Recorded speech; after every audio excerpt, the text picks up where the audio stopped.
Chaque jour, tu vas croiser les odeurs d'un certain nombre de personnes. Celles-ci peuvent être agréables ou non, mais te laisseront rarement indifférent. Quelle est donc ta relation aux odeurs corporelles? Comment peux-tu améliorer la tienne et éviter qu'elle ne déplaise à tes partenaires? Je t'explique cela juste après la courte présentation de la chaîne. Bonjour à toi, tu es bien sur la chaîne Harmonie des corps. Cette chaîne est particulièrement destinée à ceux et celles qui ne seraient pas totalement satisfaits de leur sexualité, de celle de leur couple ou de la vie à deux. Mais si tu es ici, c'est que tu as déjà fait un premier pas pour t'informer. Je t'en félicite. Je t'invite donc à t'abonner à la chaîne pour suivre les prochains épisodes, mais également à t'abonner à la newsletter du site harmoniedécor.fr, harmoniedécor.fr, que tu recevras chaque semaine pour te donner des informations inédites aux articles du vendredi.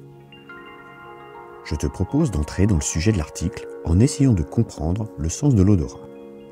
Tu ne t'en rends peut-être pas forcément compte, mais l'odorat a un pouvoir intense sur ton cerveau. Souvent, c'est même bien plus que la vue. N'es-tu jamais arrivé dans un lieu où il y a une forte odeur incommodante? Dans ce cas-là, la première chose qui te vient en tête, c'est de t'éloigner au plus vite de cette zone. De la même façon, certaines enseignes, notamment dans l'alimentaire, font flotter dans l'air des effluves appétissantes pour t'attirer dans leur boutique. Et cette technique fonctionne parfaitement, puisque certains n'hésitent pas à mettre des diffuseurs artificiels pour cela. Pourtant, il semblerait que l'odorat humain ne soit plus que l'ombre de ce qu'il a été. Nos ancêtres avaient certainement un odorat bien plus développé que le nôtre. Ils s'en servaient peut-être pour repérer leurs proies et les dangers. L'odorat était aussi très probablement utile pour trouver un ou une partenaire afin de perpétuer l'espèce. Aujourd'hui, notre nez ne sert plus à chasser, et ce n'est qu'en présence d'odeurs un peu plus fortes qu'il se rappelle à toi. Il existe certaines odeurs que l'on ne ressent pas, mais qui ont des effets importants sur l'organisme. Ce sont les phéromones. Ce sont des composés volatiles qui permettent aux individus des deux sexes de se retrouver pour copuler. On ne peut pas avoir la certitude que par le passé l'ensemble des êtres humains y étaient sensibles, mais aujourd'hui ce n'est plus le cas. Actuellement, d'après plusieurs études, il semble que la population mondiale soit divisée en deux. La majorité, environ 60%, est encore sensible aux phéromones. Quand on leur présente une fiole présentant des traces de phéromones, ils trouvent soit l'odeur agréable, soit plutôt désagréable. Sinon, pour environ 40% d'entre nous, la fiole ne sent strictement rien. Les phéromones continuent malgré tout à jouer un petit rôle dans notre sexualité. Pourtant, si tu as déjà eu un coup de foudre, tu peux te demander jusqu'à quel point les phéromones ont agi dans ce jeu de séduction. Je te laisse méditer là-dessus. Les odeurs peuvent marquer fortement ton cerveau. Souvent, cela se passe sans forcément que tu t'en rendes vraiment compte. Par exemple, lorsque tu croises une personne qui porte le même parfum qu'un autre individu dont tu as un excellent souvenir, celui-ci va remonter à la surface. En revenant des tréfonds de ton cerveau, ce souvenir va raviver les sentiments que tu avais à ce moment-là. À l'instar de la Madeleine qui, en la goûtant, ramène Marcel Proust dans ses jeunes années, tu pourras retrouver des anecdotes enfouies. Ainsi, une odeur te rappellera peut-être un lieu où tu as passé de bons moments. Reviendront alors en mémoire les personnages qui te côtoyaient. Tu te souviendras peut-être d'une conversation. Ce ne sera pas forcément très précis en tout cas. Une chose est sûre, les odeurs feront parfois ressurgir des souvenirs de façon complètement fortuite. Ces évocations peuvent être tout aussi bien agréables que désagréables. Une chose est certaine, c'est qu'une odeur va te caractériser aux yeux des autres. Cela peut être la trace d'un parfum, celle de ton lieu de travail ou bien l'effluence de cuisine. Bien sûr, cela se mêle à ton odeur personnelle, car chaque être humain a sa propre odeur. D'ailleurs, pour t'en persuader, il suffit de voir un chien dressé pour suivre une piste olfactive. Après avoir reniflé l'odeur d'un tissu ayant été en contact avec une peau, il va réussir à retrouver le bon individu parmi une foule. Ceci prouve que nous avons chacun notre propre odeur caractéristique. Ta carte d'identité olfactive est donc un subtil mélange de ton odeur corporelle. Elle va dépendre de ta fréquence de lavage, des savons que tu lui apportes, ainsi que de l'activité physique que tu vas avoir dans ta journée. À cela, il faut ajouter un éventuel déodorant et un parfum que tu joins à ta tenue. Cette odeur peut être complétée par des odeurs d'épices si tu en utilises beaucoup en cuisine. Tu ne dois donc pas négliger les odeurs de cuisine dans l'alchimie de tes exaltations. Certains aliments peuvent te donner une certaine odeur, comme par exemple avec l'ail. Enfin, il ne faut pas oublier ton environnement de travail qui appose sur toi une couche supplémentaire. Je pense ici, par exemple, aux personnes qui travaillent en poissonnerie ou dans un McDo. C'est donc ce bouquet que tu présentes sans souvent t'en rendre compte aux personnes que tu vas croiser dans ta journée. Mais, es-tu forcément dépendant de ton odeur ou peux-tu la contrôler? C'est une question épineuse, mais qui devrait sûrement t'intéresser. Il est difficile de jouer sur l'environnement qui va te marquer nécessairement. Quel que soit ton lieu de travail ou bien la zone géographique où tu habites, il n'est guère possible d'en changer du jour au lendemain. En modifiant quelques habitudes alimentaires et en évitant certains aliments dont l'odeur te semble transpirer par tes pores, une action est possible.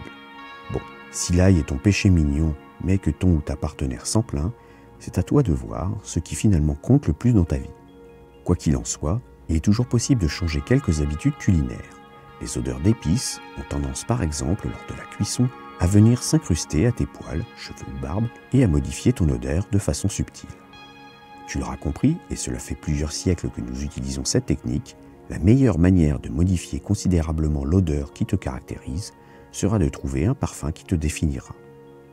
Ce n'est jamais un choix facile, car il dépend de ce que tu aimes d'une part, et d'autre part, de ce que le parfum va apporter à ta peau. Il faut donc faire des essais. Je te recommande donc par conséquent de faire le tour des parfumeries et de sélectionner 3 ou 4 fragrances en demandant des échantillons. Alors, il n'est pas toujours facile d'avoir des échantillons quand on n'a effectué aucun achat. Mais je compte sur ta persuasion pour parvenir à tes fins. Ensuite, tu vas essayer sur plusieurs jours les parfums un à un. Il faudra avoir un avis le matin, quelques minutes après l'avoir appliqué. Un autre avis sera indispensable en milieu de journée. Et pour finir, tu prendras un dernier avis le soir au moment de ton coucher. Ton ou ta partenaire sera le cobaye idéal pour cela. Ainsi, jour après jour, tu pourras changer d'échantillon, voir celui qui te conviendra le mieux. Pour rappel, ce doit être un choix de cœur. À toi de prendre en compte plus ou moins, ou pas du tout, l'avis de ton ou ta partenaire par rapport à ton appréciation. Une fois ton choix fait, je te recommande de ne plus en changer afin que cette odeur t'identifie à coup sûr. Tu auras le droit de temps à autre d'essayer autre chose, mais c'est comme un style vestimentaire. Il est difficile d'en changer sans traumatiser ton entourage. Avec l'odeur qui est un rappel très subtil de ta personne, c'est tout aussi vrai. Maintenant, ferme les yeux et essaie de définir le parfum d'un être cher. Allez, prends quelques secondes pour cela. Tu peux mettre en pause si tu veux.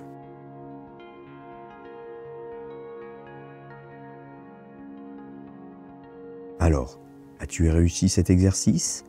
À part si tu travailles dans un domaine où le nez est primordial, j'imagine que comme moi, tu es quasiment incapable de dire précisément ce que tu ressens. À la limite, tu vas dire que l'odeur est douce et agréable, que c'est une odeur fleurie ou boisée.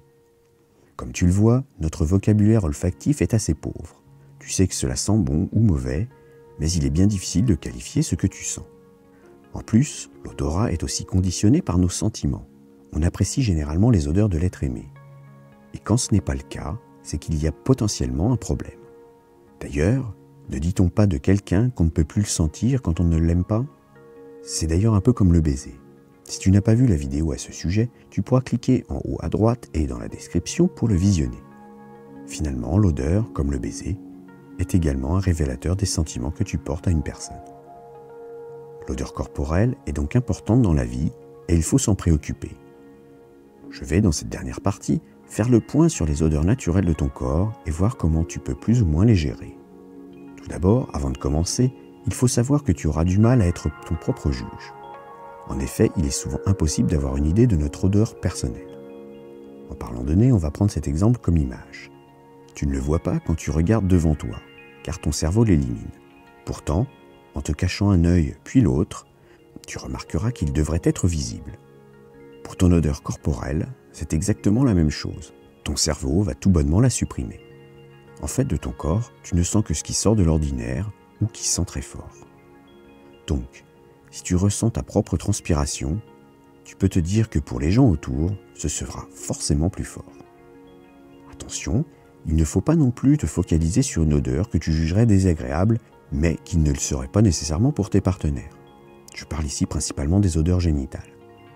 Parfois, il arrive d'être un peu trop critique envers soi-même. Bon, tu l'auras compris, même s'il t'est difficile de te rendre compte de ta propre odeur, ce n'est pas une raison pour ne pas la prendre en compte. Pour éviter qu'elle ne devienne trop forte, il est important de se laver régulièrement. Alors, je ne vais pas rentrer ici dans le débat des personnes qui utilisent ou non du savon. Sur ce point, fais comme ta conscience l'exige. Il faut juste savoir que le savon va réduire, voire supprimer la couche lipidique de ton derme. Cela aura pour effet d'une part d'assécher un peu ta peau, de diminuer un peu les masses de bactéries et d'acariens et leur déjection qui te recouvrent. Cela supprimera également les molécules odorantes qui seraient prisonnières de cette couche graisseuse. En effet, c'est ainsi que les odeurs se collent à toi.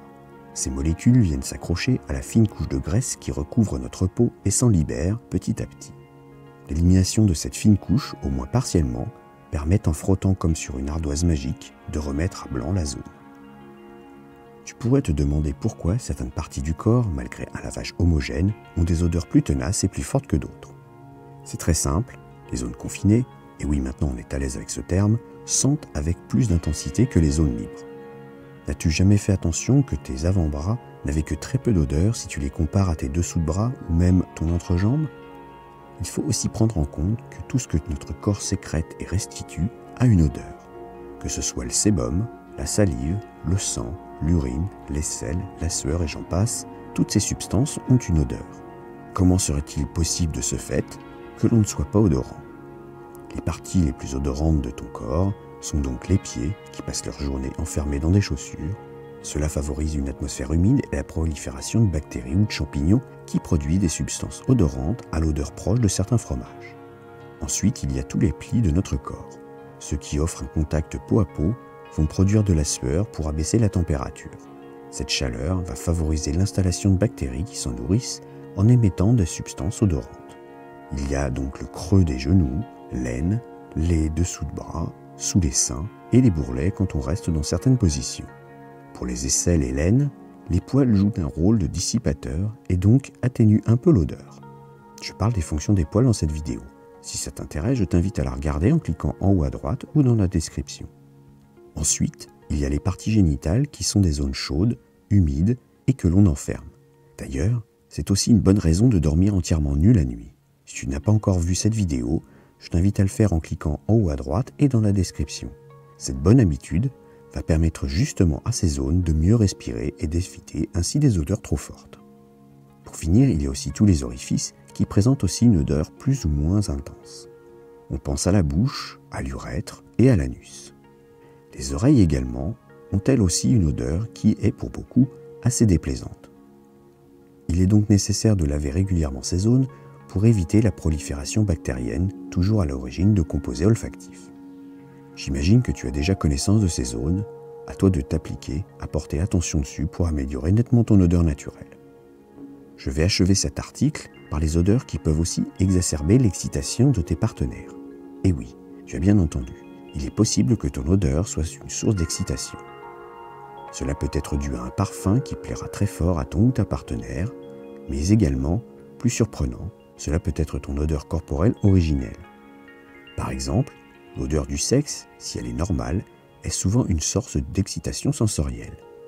Et cela même si pour ton propre nez, tu ne la trouves pas forcément à ton goût. Ensuite, la sueur peut de même, quand elle n'est pas tenace, avoir un pouvoir attractif intense. C'est particulièrement amplifié si la personne qui la perçoit est également capable de déceler inconsciemment les phéromones qui l'accompagnent. Pour finir, et comme je le disais précédemment, l'attirance pour quelqu'un rendra une odeur plus agréable au nez que la même odeur chez un individu dont on n'est pas proche ou que l'on déteste. L'odeur est donc très fortement contextualisée. J'espère avoir réussi ici à te convaincre que l'image que tu renvoies aux autres de ta personne n'est pas que visuelle. Elle est remplie d'odeurs multiples qui proviennent aussi bien de ton corps que de tes habitudes alimentaires ou de ton activité. Bien soigner sa signature olfactive est un outil précieux pour que les humains que tu croises gardent en tête cette signature comme synonyme de ta personne. Après t'être abonné à la chaîne, tu peux mettre un petit pouce bleu si la vidéo t'a plu. Cela m'aide grandement, alors je t'en remercie par avance. Je t'invite maintenant à me dire dans les commentaires si les odeurs peuvent être un frein pour toi et quel est le parfum que tu préfères chez ton ou ta partenaire. Je sais que presque personne ne va jusqu'au bout des vidéos, cela me permettra de voir qui sont les véritables fans.